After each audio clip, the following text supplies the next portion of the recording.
Assalamualaikum warahmatullahi wabarakatuh. Perkenalkan, nama saya Melia Dwi Astuti dari Fakultas Pertanian, jurusan Perikanan dan Ilmu Kelautan, Program Studi Budidaya Perairan dengan NPM 22141111014.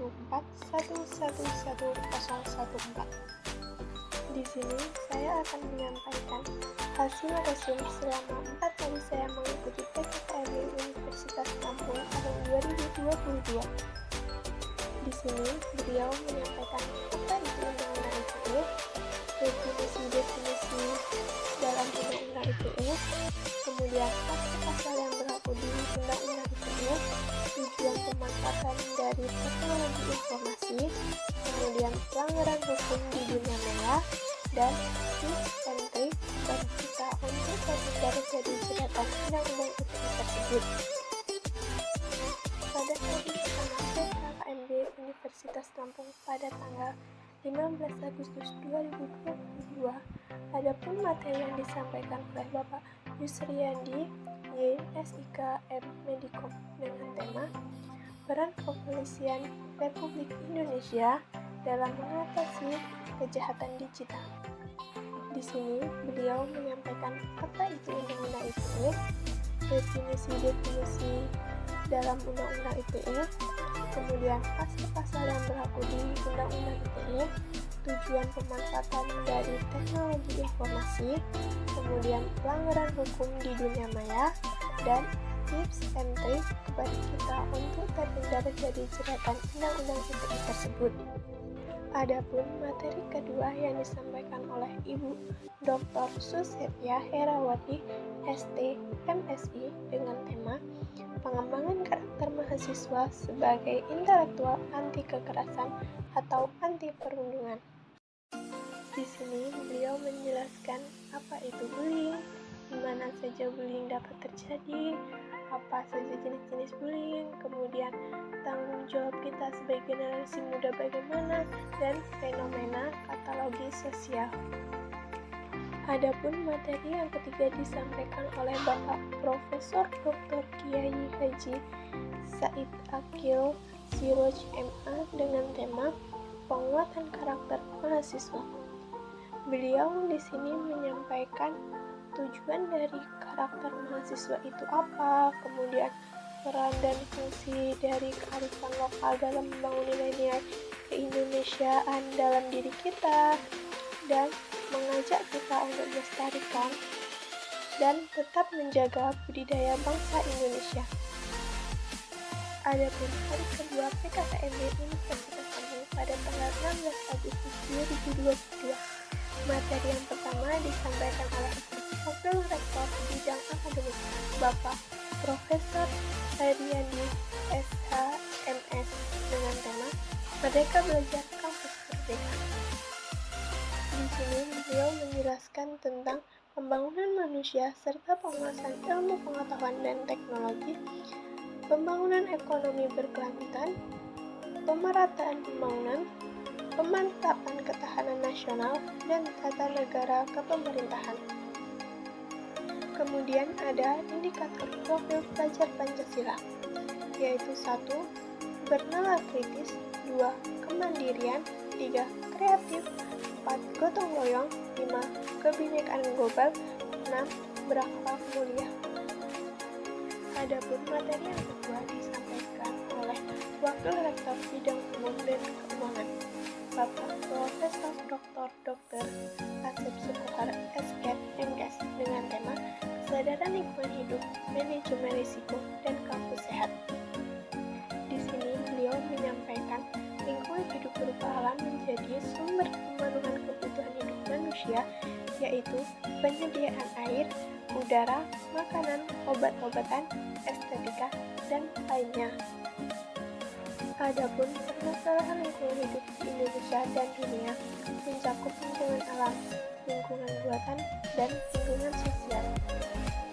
Kemudian, pengelolaan lingkungan hidup menjaga kelestarian bumi mencakup 3R, pengelolaan sampah, menjaga kelestarian SDA, dan waspada pemanasan global. Kampus Sehat. Program Kampus Sehat dan Health Promoting University yang merupakan gerakan untuk hidup sehat pada tatanan perguruan tinggi, dan gerakan ini menjadi cikal bakal aktivitas kampus siaga COVID-19.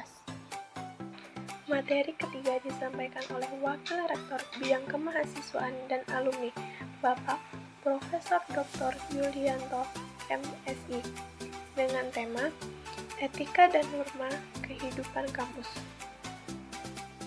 Ada materi yang disampaikan yaitu menjadi mahasiswa ideal berarti mampu berpikir positif terhadap sesuatu yang Anda lakukan dan kerjakan, mampu menyeimbangkan antara sisi akademik, organisasi, dan tugas-tugas.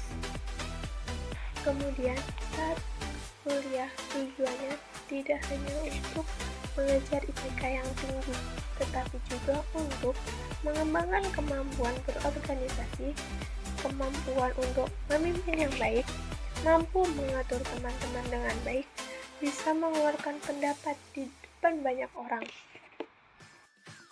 Adapun 10 karakteristik yang harus dimiliki mahasiswa ideal. 1. Rajin belajar. 2. Memiliki orientasi yang jelas. 3. Bermanfaat bagi orang lain. 4. Bisa menyesuaikan diri. 5. Peduli terhadap lingkungan. 6. Kreatif. 7. Inovatif. 8. Disiplin. 9. Memiliki cita-cita yang tinggi. 10. Rendah hati. Materi keempat yang disampaikan oleh Wakil Rektor Bidang Perencanaan Kerjasama dan BIK, Bapak Profesor Suharso, PhD, dengan materi Perguruan Tinggi di Era 4.0 dan Kehidupan Kampus pada Masa Pandemi. Beliau menjelaskan tentang apa itu ICT, scheduling senior, tantangan bagi Unila selama COVID-19, infrastruktur dan fasilitas yang diperlukan bagi mahasiswa Unila. Adapun hari ketiga PKKMB Universitas Lampung pada tanggal 18 Agustus 2020. Materi yang pertama disampaikan oleh Bapak Profesor Dr. Insinyur Irwan Sukri Banua MSI dengan tema Pembelajaran di Perguruan Tinggi di Era 4.0 dan Plagiarisme. Di sini beliau menjelaskan tentang kemajuan suatu bangsa, kompetensi lulusan, bidang keilmuan baru dalam ekonomi digital, fakta plagiarisme, kemudian kenapa orang melakukan plagiarisme, jenis-jenis ketidakjujuran akademik, dan akibat plagiarisme. Materi yang kedua disampaikan oleh Bapak Profesor Dr. Insinyur Purnomo MS dengan tema Sistem Perkuliahan dan Pembimbingan Akademik. Di sini beliau menjelaskan tentang perbedaan sekolah dengan kuliah. Beliau juga menjelaskan tentang satuan kredit semester atau SKS dan jumlah SKS. Materi ketiga disampaikan oleh Bapak Dr. Insinyur Abdullah Aman Damai dengan tema Fasilitas Fakultas dan Kemahasiswaan. Di sini beliau menjelaskan tentang fasilitas dan UKT atau uang kuliah tunggal. Fasilitas yang tersedia di Universitas Lampung meliputi koleksi perpustakaan, fasilitas olahraga, meliputi lapangan tenis, lapangan basket, lapangan sepak voli, lapangan voli, lintas lari, dan kolam renang. Kemudian fasilitas asrama meliputi kamar tidur, ruang pertemuan, kamar mandi, gudang kantor, toko, dapur, dan ranjang tidur. Kemudian ada fasilitas GSG yang mampu menampung 4.000 orang di dalam dan 10.000 orang di luar. Kemudian ada juga fasilitas laboratorium. Perhitungan UKT SSUPT dihitung berdasarkan capaian standar nasional pendidikan tinggi, jenis program studi, dan indeks kemahalan wilayah. Materi yang keempat disampaikan oleh Bapak Dr. Insinyur Kusnawa Putra Hidayat, MP, dengan tema Hak dan Kewajiban Mahasiswa. Beliau menyampaikan bahwa mahasiswa diwajibkan ikut aktivitas kemahasiswaan untuk meningkatkan soft skills. Selain itu, bagi yang aktif atau bahkan bisa mendapatkan posisi di dalam organisasi tersebut akan dapat membantu nilai di BSKPI. Ketentuan umum pasar. Mahasiswa adalah peserta didik yang terdaftar pada program studi. Kegiatan kemahasiswaan adalah aktivitas dalam proses pembelajaran. Pelanggaran adalah perilaku yang bertentangan dengan kewajiban atau larangan. Sivitas akademik unilai yang selanjutnya disebut sivitas akademika. Hak mahasiswa pasal 41. Setiap mahasiswa memiliki hak memperoleh layanan pendidikan sesuai dengan bakat. Kedua, memanfaatkan fasilitas akademik dan umum. Yang ketiga, mendapat bimbingan dari dosen yang bertanggung jawab atas program studi. Yang keempat, memperoleh layanan informasi tentang program studi. Kelima, menyelesaikan studi lebih awal dari ketentuan selama studi. Yang keenam, menggunakan kebebasan akademik dengan mengutamakan penawaran dan akhlak. Yang ketujuh, pindah program studi di lingkungan Unila. Kedelapan, pindah program studi di luar Unila. 9. Memperoleh layanan kesejahteraan sesuai ketentuan. Ke-10. Ikut serta dalam kegiatan dan menjadi pemimpin organisasi. 11.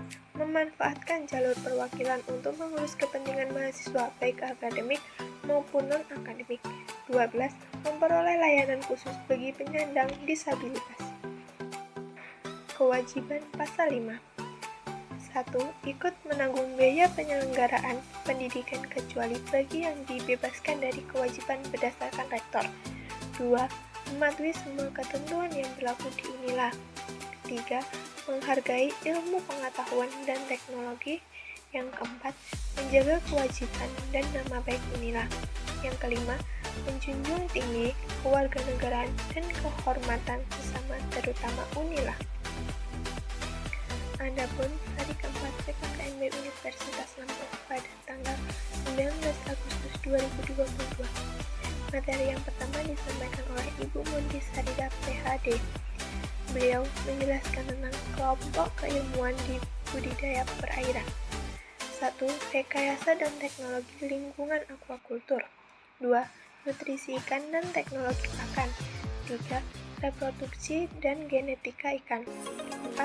Kesehatan ikan. Materi yang kedua disampaikan oleh Ibu Heni Wijayanti Maharani, SPI, MSI. Beliau menjelaskan tentang program studi sumber daya akuatik. Program studi sumber daya akuatik Fakultas Pertanian Universitas Lampung didirikan sejak tahun 2016. Definisi program studi sumber daya akuatik adalah program studi yang mempelajari tentang proses perencanaan, pengorganisasian, pemanfaatan, dan juga pengelolaan sumber daya perairan, baik perairan tawar maupun perairan laut.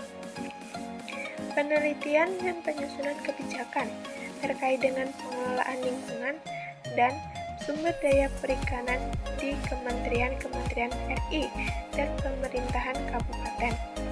Peneliti dan pengembangan teknologi dalam pengelolaan lingkungan perairan berperan penting dalam pengelolaan lingkungan dan pengembangan masyarakat di perusahaan minyak dan gas. Materi yang ketiga disampaikan oleh Bapak Hengki Mayagues SPI, MT. Beliau menjelaskan tentang LSM lingkungan internasional dalam menyelamatkan terumbu karang, hutan mangrove, dan sumber daya perikanan. Beliau juga menjelaskan tentang biografi. Biografi adalah bidang ilmu yang menjelaskan tentang potensi dan distribusi sumber daya kelautan secara fisik, kimia, maupun geologinya.